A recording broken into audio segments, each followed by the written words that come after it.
Assalamualaikum warahmatullahi wabarakatuh. Segala sesuatu di alam semesta ini adalah energi. Baik itu sesuatu yang berwujud maupun tidak berwujud, segala yang tidak nampak berbentuk pikiran, perasaan, emosi, dan proses interaksi semua makhluk termasuk diri kita. Sejatinya kita adalah energi itu sendiri yang memiliki tubuh fisik, bukan tubuh fisik yang memiliki energi seperti yang selama ini dipahami. Karena tubuh fisik sifatnya terbatas dan akan musnah sedangkan energi itu kekal, tidak dapat dimusnahkan atau diciptakan hanya berubah bentuk. Alam semesta kita pandang sebagai suatu bentuk energi yang memiliki frekuensi dan vibrasi atau getaran yang selalu bergerak dan berjalan dalam sebuah pola medan energi. Dr. David R. Hawkins dalam bukunya yang berjudul Power versus Force telah memetakan energi berdasarkan skala vibrasi dan frekuensi sehingga memudahkan kita dalam memahami eksistensi diri kita di luar tubuh fisik sehingga hukum energi menjadi lebih terukur. Setiap energi selalu bervibrasi dan getarannya memancarkan gelombang frekuensi yang berbeda-beda. Semakin besar energi yang bergetar maka semakin tinggi frekuensinya. Perlu kita sadari bahwa tubuh kita dapat menyerap energi apapun yang kita rasakan. Radiasi energi tersebut memancar dan dapat mempengaruhi orang-orang di sekitar kita. Ketika kita meradiasikan pikiran dan perasaan negatif atau berada di zona force seperti kemarahan, kebencian, kegelisahan, ketakutan atau kesedihan tanpa disadari orang-orang di dekat kita akan terpengaruh dan ikut hanyut dalam kesedihan. Sebaliknya saat kita meradiasikan energi positif pada zona power seperti kejujuran, ketulusan, cinta kasih atau kegembiraan maka orang-orang di sekeliling kita akan terpengaruh oleh kegembiraan dan ikut merasakan kegembiraan itu. Untuk itu pikiran dan perasaan kita harus fokus pada frekuensi dan vibrasi yang tinggi agar hal positif akan mendatangimu dan mempengaruhi sekitarmu. Ingatkah kita pada pepatah sudah jatuh di timpa tangga? Dengan kata lain orang yang diikuti kesulitan dan kemalangan sering diikuti kesulitan yang silih berganti. Hal ini dikarenakan vibrasi dan frekuensi rendah yang dipancarkan dari tubuh orang tersebut menarik vibrasi atau frekuensi rendah berikutnya. Sementara dalam situasi orang yang sedang beruntung dia akan selalu dikejar keberuntungan dan kebahagiaan dalam hidup. Karena vibrasi tinggi yang dipancarkan oleh orang tersebut menarik vibrasi dan frekuensi tinggi lainnya. Inilah yang dinamakan hukum energi sejenis menarik sejenis. Getaran yang sama dalam frekuensi yang sama akan saling tarik-menarik. Vibrasi yang rendah akan menarik vibrasi yang rendah begitu juga vibrasi tinggi akan menarik vibrasi tinggi. Istilah sefrekuensi atau tidak sefrekuensi yang populer di kalangan masyarakat sebenarnya mengacu kepada akumulasi tingkat frekuensi dan vibrasi kita yang sejenis dan saling tarik-menarik. Maka fokuslah pada pikiran dan sesuatu yang positif agar hal-hal positif akan menghampiri kita dan apa yang kita inginkan akan terwujud sesuai dengan yang telah kita manifestasikan. Ringkasan. Audiometri frekuensi tinggi dapat mendeteksi perubahan dini pada kepekaan pendengaran yang diakibatkan oleh proses seperti penuaan. Meskipun demikian, penggunaannya masih terbatas, dan diperlukan penelitian tambahan untuk memastikan penggunaannya, terutama di kalangan orang dewasa yang lebih tua. Tujuan: untuk membandingkan ambang batas nada murni untuk frekuensi dari 250 Hz hingga 16 kHz pada orang dewasa muda dan tua, dengan atau tanpa keluhan audiologis. Metode: sensitivitas nada murni terhadap 250 Hz hingga 16 kHz dinilai dengan audiometer AC40 pada 64 orang dewasa, yang terbagi rata pada orang dewasa muda, 25 hingga 35 tahun, dan lebih tua, 45 hingga 55 tahun, dari kedua jenis kelamin. Ini adalah studi cross-seksional. Hasil: meskipun semua peserta menunjukkan audiometri normal pada frekuensi dari 250 Hz hingga 8 kHz, menurut parameter klinis, orang dewasa yang lebih tua memiliki ambang batas yang jauh lebih tinggi dibandingkan dengan orang dewasa muda, menurut parameter statistik, dengan signifikansi yang lebih besar pada frekuensi yang lebih tinggi, 8 hingga 16 kHz. Ada atau tidaknya keluhan klinis tidak membedakan ambang batas. Kesimpulan: proses penuaan pendengaran, termasuk hilangnya kepekaan terhadap frekuensi yang lebih tinggi, dapat dideteksi pada usia yang lebih dini daripada yang biasanya diselidiki. Audiometri frekuensi tinggi merupakan instrumen penting untuk membedakan kepekaan pendengaran pada orang dewasa muda dan tua, bahkan bagi mereka yang dianggap normal secara audiologis. Perkenalan. Gangguan pendengaran terkait usia. Presbiakusis, atau gangguan pendengaran terkait usia, merujuk pada perubahan penuaan yang terjadi pada sistem pendengaran seperti perubahan anatomi dan fungsi telinga luar dan tengah.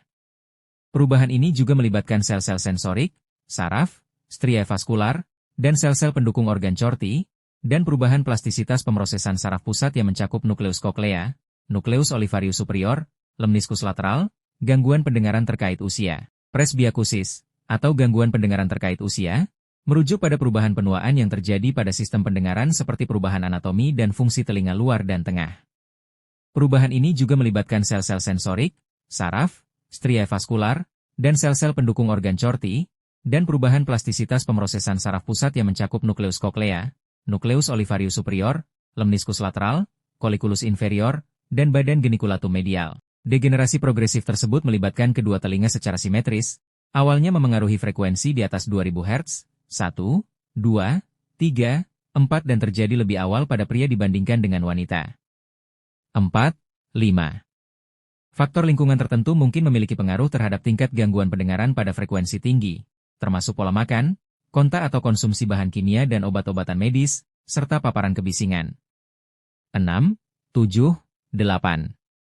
Tantangan metodologis yang signifikan dalam mempelajari presbyakusis adalah menyaring variabel lingkungan dan mengumpulkan fenomena murni. 7, 9, 10 Kita perlu memasukkan sebanyak mungkin faktor risiko untuk kehilangan pendengaran guna memperjelas proses penuaan sensorik pendengaran. Ini termasuk wawancara tentang kebiasaan hidup, kesehatan dan pendengaran, dan penilaian otologis yang terperinci. Mengetahui variabel dalam populasi penelitian memungkinkan penilaian peran yang dimainkan oleh variabel-variabel ini dalam proses penuaan. Kehilangan pendengaran menyebabkan isolasi sosial pada orang lanjut usia. 1. 11 ini termasuk kehilangan pengenalan suara di lingkungan sosial yang bising.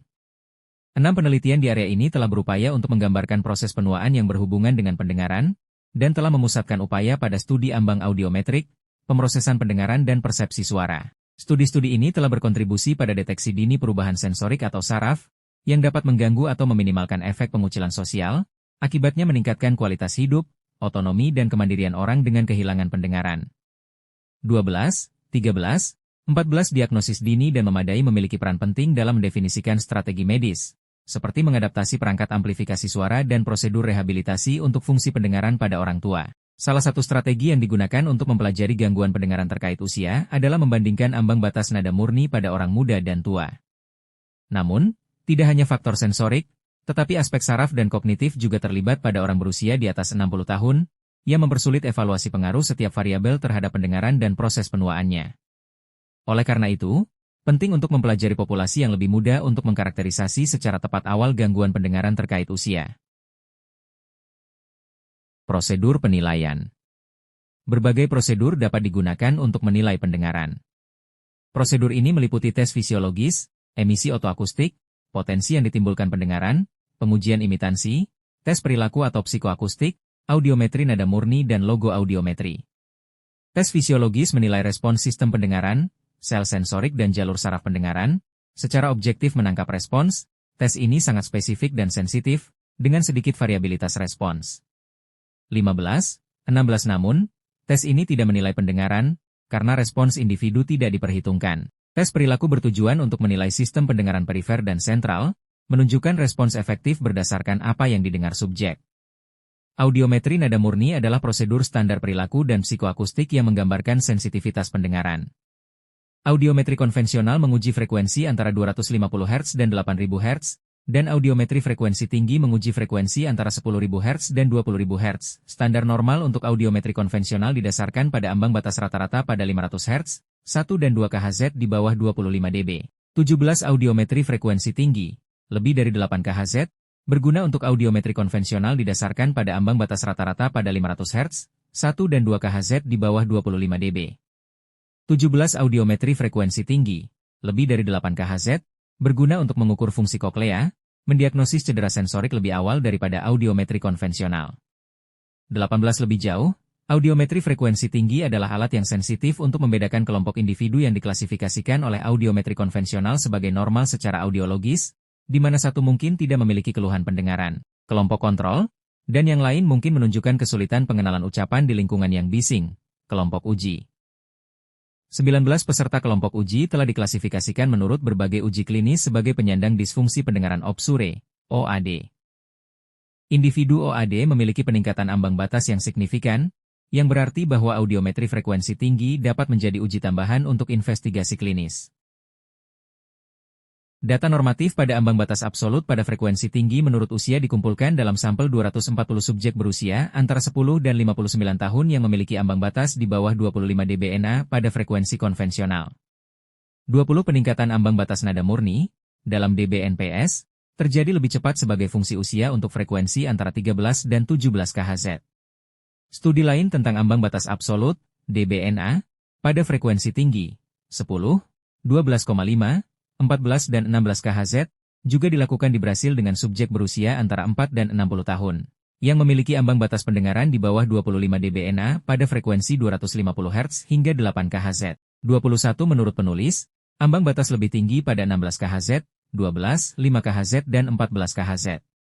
Ada efek penuaan kritis pada 16 kHz, karena perbedaannya signifikan secara statistik dalam beberapa dekade berturut-turut, 30 hingga 60 tahun. Setiap dekade mulai dari 30 tahun dan seterusnya menunjukkan perubahan yang cukup besar dalam ambang batas nada murni pada frekuensi ini. Meskipun ada penelitian ini, ambang batas frekuensi tinggi belum distandarisasi karena mode emisi suara yang berbeda, dBNA dan dBnPS, dan variabilitas antar subjek yang luas, yang mempersulit perbandingan antara temuan dalam berbagai penelitian.